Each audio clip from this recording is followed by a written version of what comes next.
very interesting and multifaceted meeting. So I am Shubhra Senguptam from Shivnadar University. So Pauli once said that God made the bulb, but surfaces were invented by the devil. Now add to that electron correlation, spin orbit coupling, and so on, and you will expect very rich physics. Okay, so let me start with the statement of the Marmin-Wagner-Rohenberg theorem, which most of you know. So the original paper of Marmin and Wagner said it's rigorously proved that at any non-zero temperature, a one or two dimensional isotropic spinous Heisenberg model with finite range exchange interactions can neither be ferromagnetic nor antiferromagnetic. It was generalized to Bose systems and so on later, and the modern textbook version is for d less than or equal to 2, systems with a continuous global symmetry and short range interaction cannot exhibit long range order associated with spontaneous symmetry breaking at any finite temperature. Now, there's a caveat here. If you now go to systems which have discrete symmetries like the Z2 symmetry in the Ising model and so on, often induced by magnetocrystalline anisotropy, this gaps out low energy modes and stabilizes long range order at finite temperatures in violation of the Marmin-Wagner theorem, and a recent paper is here, for example. So it's very important to understand the origin of magnetocrystalline anisotropy, and especially in this particular case, we'll try to understand single ion anisotropy, which has been talked about in many previous talks. Okay, so a brief introduction is that the Heisenberg model is completely isotropic, so it has no preferred direction of magnetization, but for applications, you would need a well-defined direction of magnetization. So this is easily achieved by orbitals that are kind of localized and correlated, and have direction dependence like the T2G and EG orbitals of the 3D elements. And when you couple that anisotropy in the orbital space with spin orbit coupling, then that anisotropy can be communicated to the spin space, and hence spins also experience anisotropy, and this is the basic origin of magnetocrystalline anisotropy. So this is what I have mentioned here. Thin films show much larger MCA compared to bulk, and including effects like perpendicular magnetic anisotropy.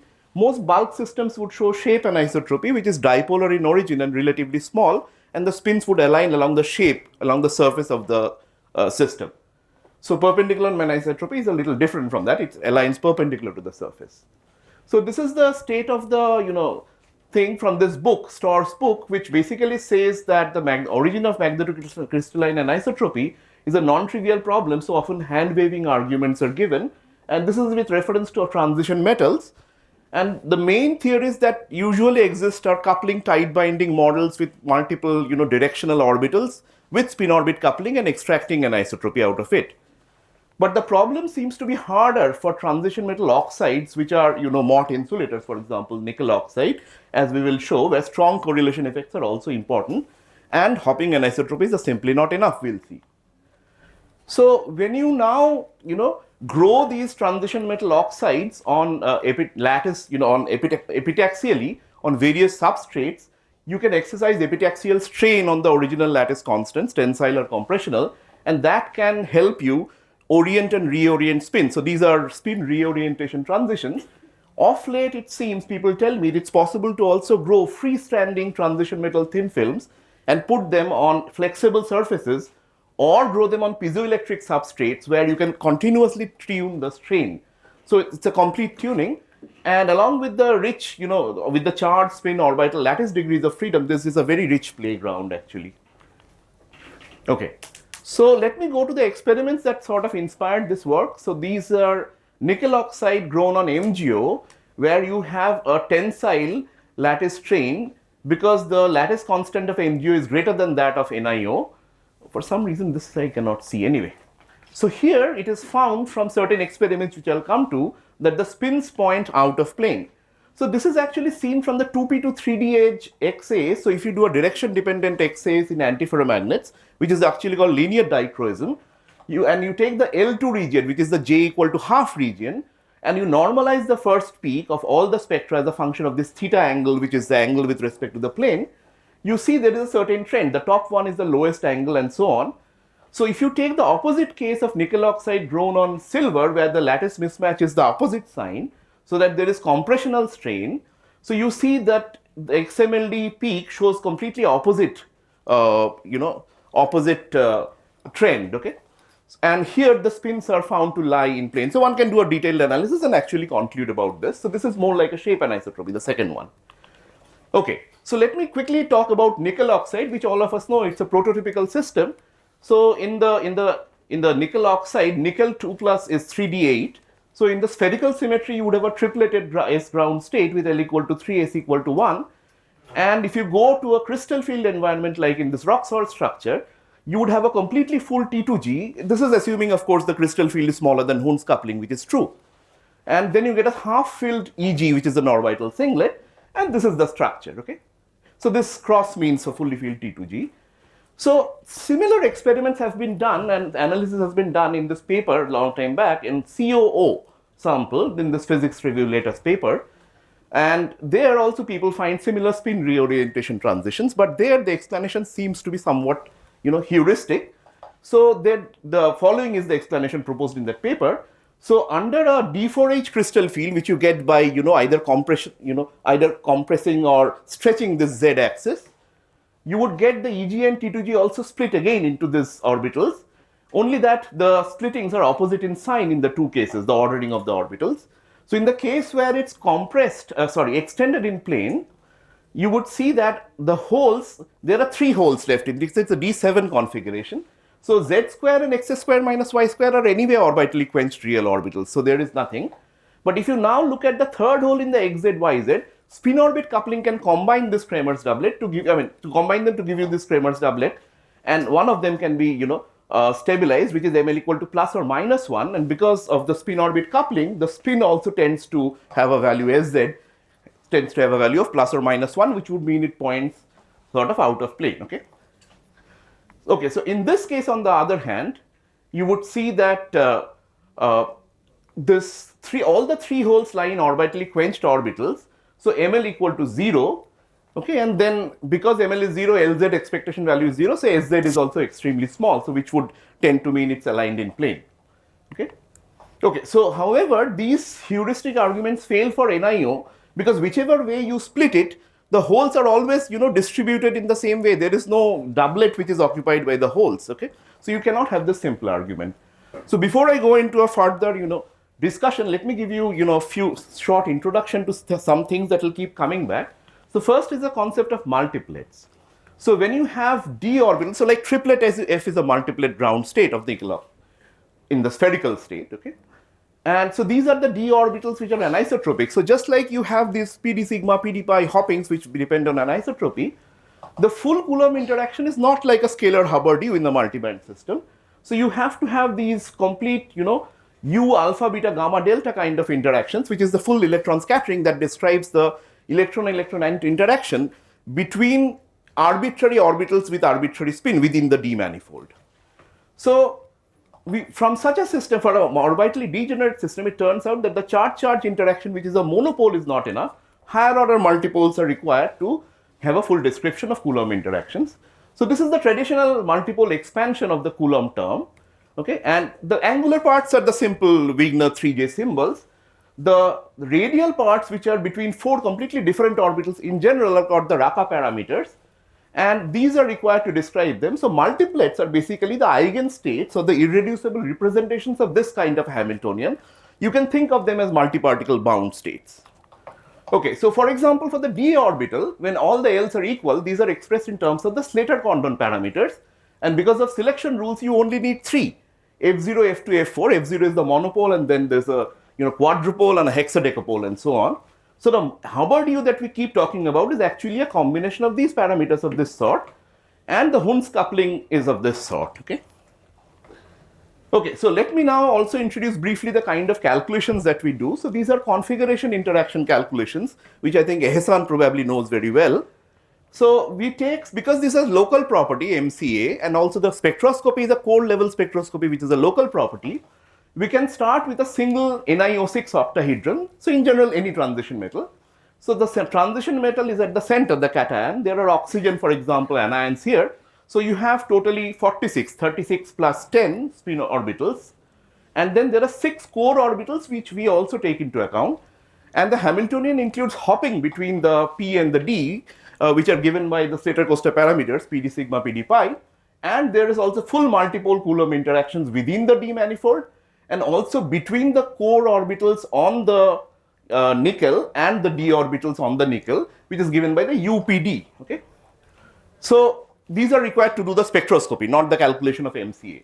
And there is of course spin orbit interaction, which is extremely essential, and I talked about, which is the 3D spin orbit interaction within the nickel 3D and also much larger spin orbit interaction in the 2p. Okay. Okay, so this is the first, whatever I described till now is the first time reversal invariant Hamiltonian, just written in a second quantized notation. I will not go over it again. But to do the spectroscopic calculations, we also need a Zeeman field which is applied at the angle of, where the light is coming in the experiments. Plus, because it's a single site problem, we need to get the spectral shapes right, one also needs to include the exchange field from the neighboring nickels. So, which is given by this exchange field, which only couples to spin and not the orbital part.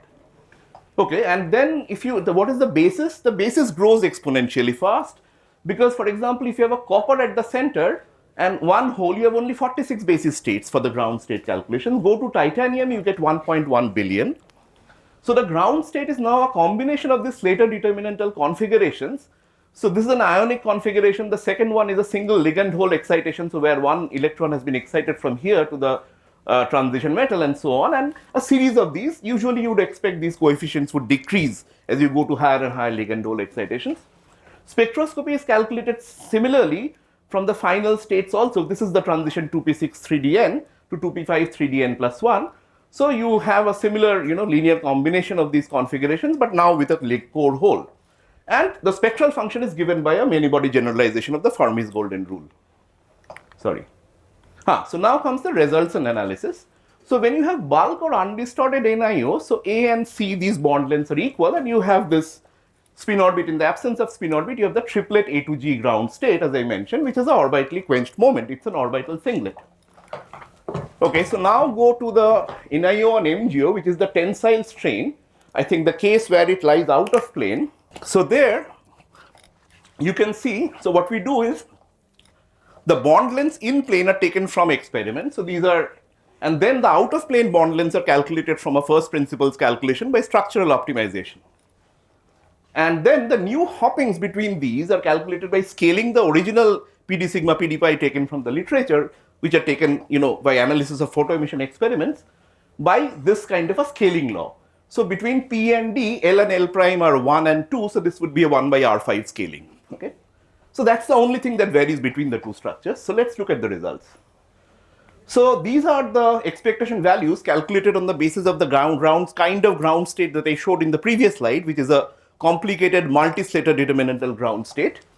Okay, and you see the L and S values are very close to the L equal to 3, S equal to 1 limit. They are a little bit off because of covalency. LZ is expected to be 0, but because of mixing with excited states, spin orbit recovers a part of the LZ, giving minus 0.22. Okay, so more importantly, this shows that S and SZ are almost equal, which means there's a perpendicular magnetic anisotropy. It aligns out of plane.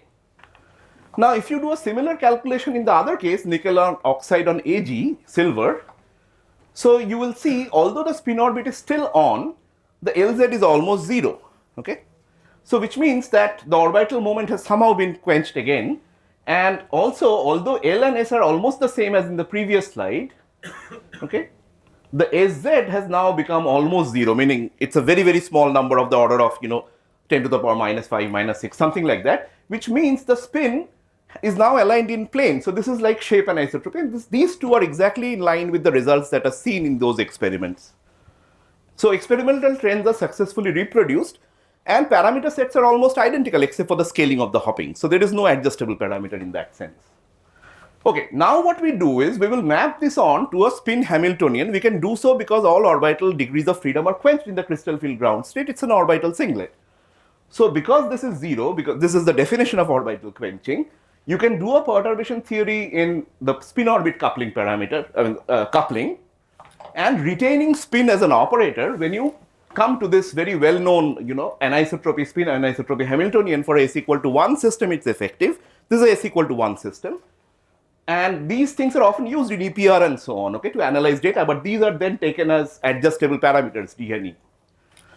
But if you come from a more basic electronic, Hamiltonian, you will see that D is given by this kind of an expression, okay, here, where and in the limit of, in plane, we have in plane symmetry in the model. The in plane bonds are of equal length.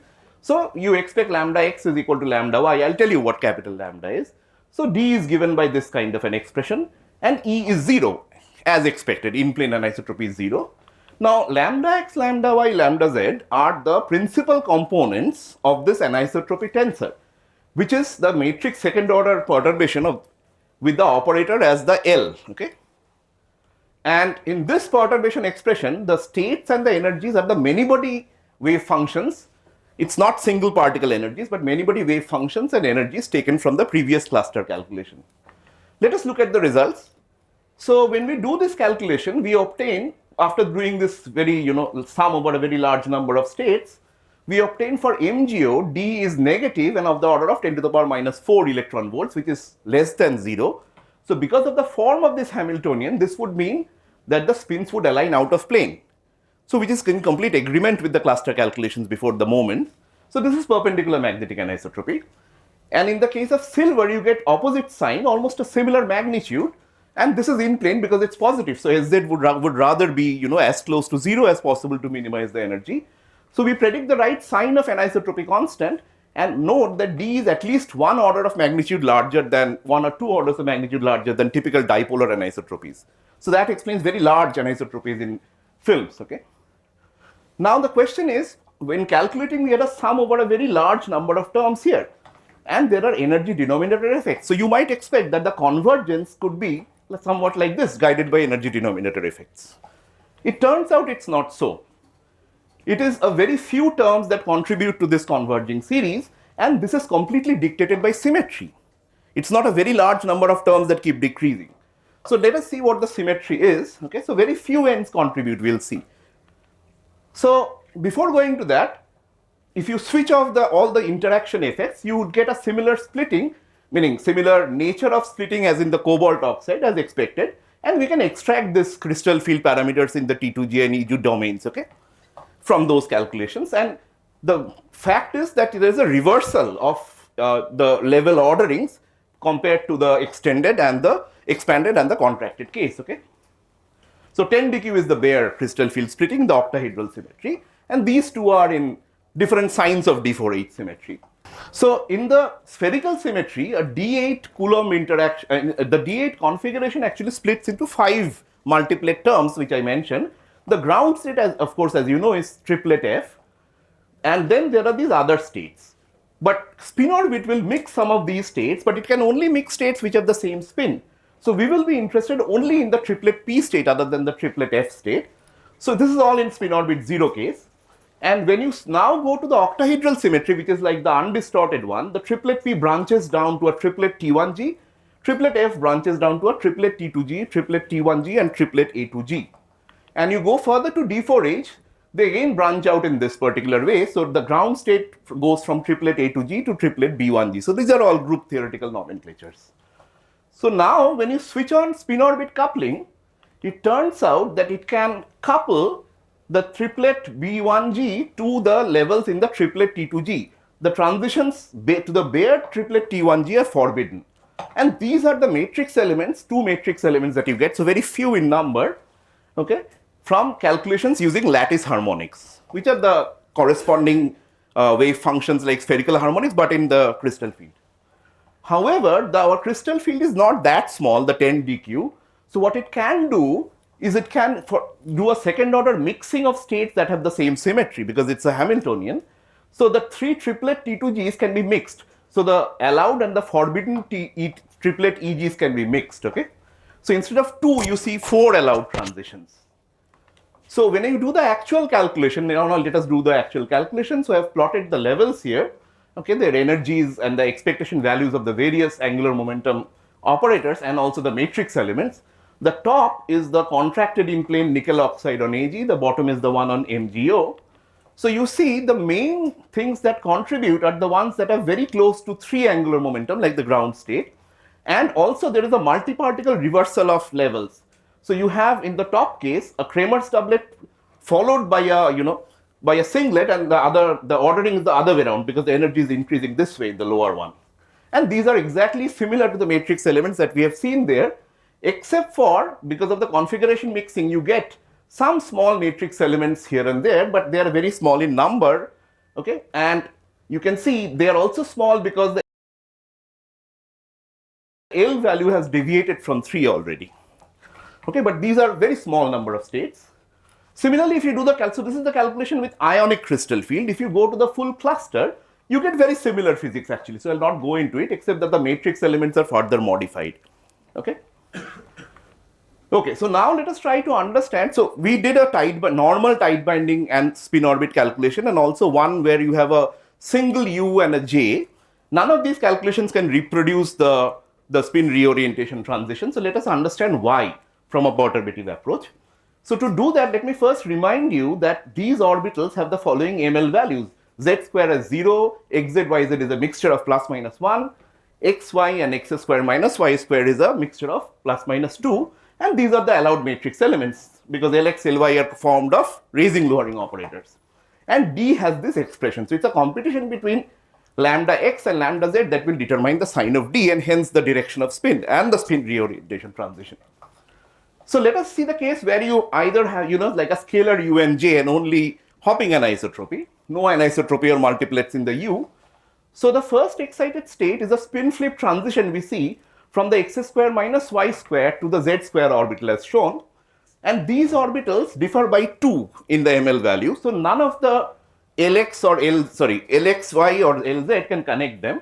So the first order contribution to these, to these matrix elements are 0. The second excited state is a spin preserving transition from xz, yz to the x square minus y square manifold. And this differs by 1. So the lambda z is 0, lambda x second order is finite. So the overall D, taking 2 orders into account, and these are the main states, others are very small matrix elements, go as lambda square sigma lambda x to the capital lambda x to the second order, and this is greater than 0. So this tells you why D is greater than 0 in this case. So we are only doing the analysis in this particular talk in the case where you have the perpendicular anisotropy. Okay. The other one is done in the manuscript that we have uploaded, but this is only for this case because this is what is different. Okay, now if you put in actual multiplets, let us see how the picture changes. So here first of all note that if you calculate this density matrix of these eigenstates, if the configuration mixing is not too large, the density matrix is almost diagonal, and you can talk in terms of orbital occupancies. When you talk about excited states, you can talk about changes in orbital occupancies. So the first excited state here is a spin preserving transition from xy to x square minus y square, very different from there. So this is plus minus 2 to plus minus 2. So lambda z first is finite, lambda x first is 0.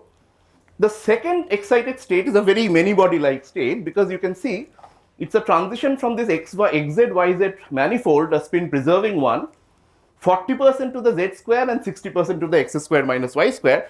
No single electron theory will tell you this. It will only be integral transitions. So this is a hallmark of electron correlations. So in either case, you go from ML equal to plus minus 1 to either 0 or plus minus 2, which means that in the second order, lambda x is finite, lambda z is 0.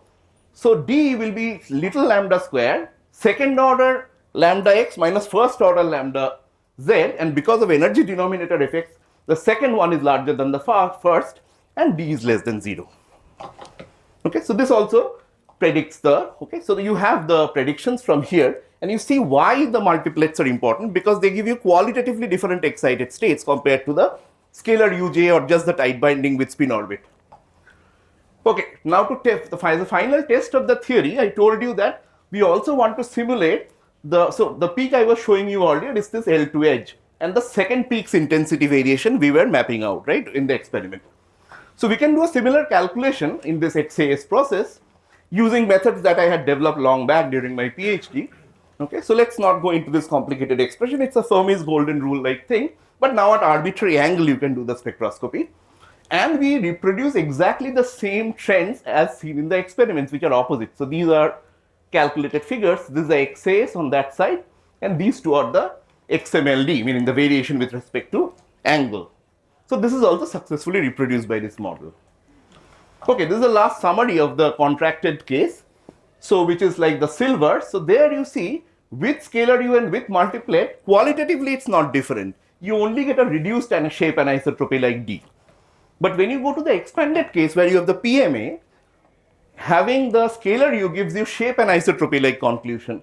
But here it gives you PMA as observed in experiments. So it's extremely important to include this multiple Coulomb interactions.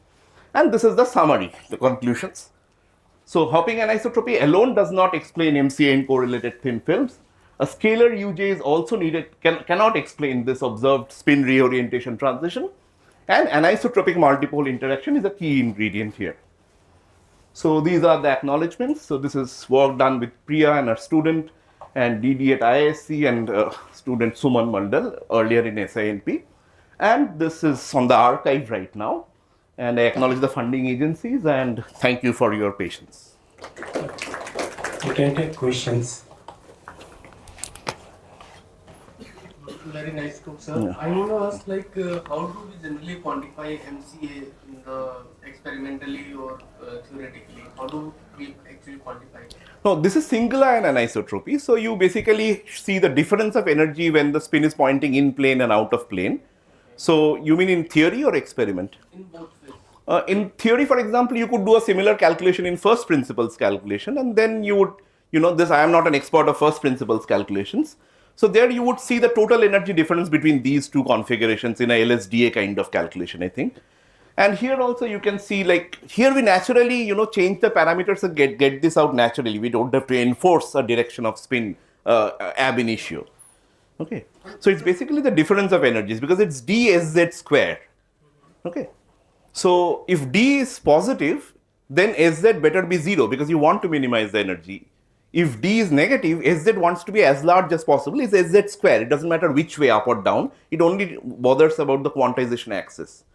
Now there can be other contributions to anisotropy, like the Zhialoshinsky-Moria is the third order contribution, which is anisotropic exchange and so on. Okay. And sir, But, yeah. more, like when you were saying you have relaxed the structure by Yeah. fixing a plane and then wearing the seat. Yeah.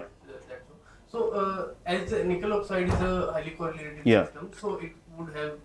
I think these are LDA plus U, but these were done by Priya's student and Priya. So this is not done by me, but these were definitely LDA plus U kind of calculations. Okay, so my question was Yeah. if you can comment or not. My question was that was there any effect of the relaxation on the U?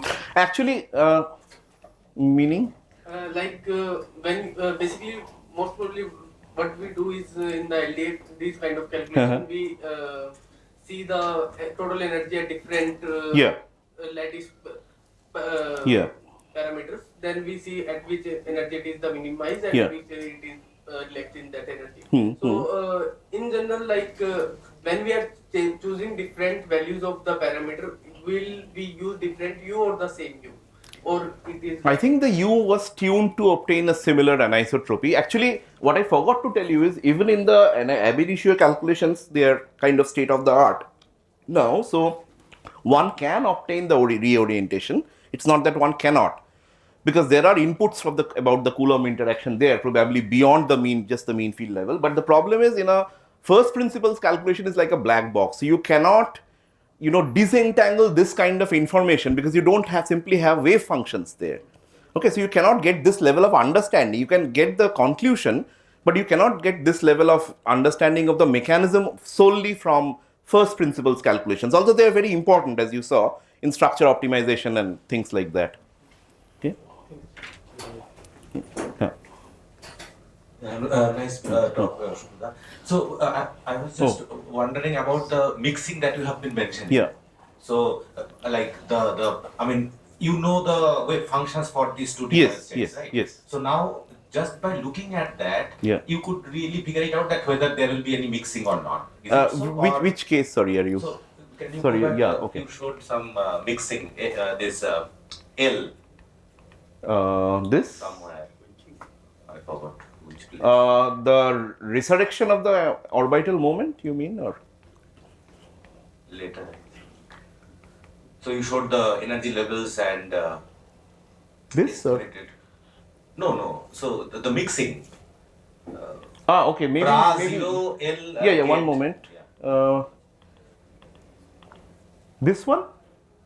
Yeah, matrix maybe elements? you Okay, can. yeah. So that's my point. So you know the individual. So my point is that what is the reason for the mixing? Is it so that The configuration mixing? Yes, yes. Oh, I think that's because if 10dq is quite small, you can talk independently in terms of T2, especially if there is Coulomb interactions, in terms of this nomenclature. But if it is beyond a certain value, there are second order effects where only terms with the same symmetry are mixed. So all the triplet EGs are mixed. So within from the one which is in the allowed triplet T2G and also ones in the the forbidden triplet T1Gs, so that there is some redistribution of spectral weight in that sense, meaning the transition matrix elements are become a little smaller than the ones that I had specified here, root 2. If you look at especially the case with the covalency, you will see that here it's much smaller and it often also gets complex and so on. And there is redistribution of weight, so like you see in this case, but very small in the ionic case to the otherwise non-allowed states. No, my point is that does the mixing happening because of the gap is very relatively they are not that much well separated in that sense. I mean, it would definitely depend on the difference between this the multiplet separations and the spin orbit coupling strength. Okay. So the spin orbit coupling strength for the valence Ni nickel is of the order of I think 0.08 electron volts or something for the 3D level. For the 2p, which is not relevant for the anisotropy, for the 2p level, this separation is really large. The splitting is 20 eV, so it's basically I think 2/3 of that is the core spin orbit coupling, the L2 L3 separation. That's much larger because that's a localized level, meaning completely cold levels. But this one is of the order of I think 0.08 electron volts, if I remember correctly. Okay. Yeah. Okay. Okay.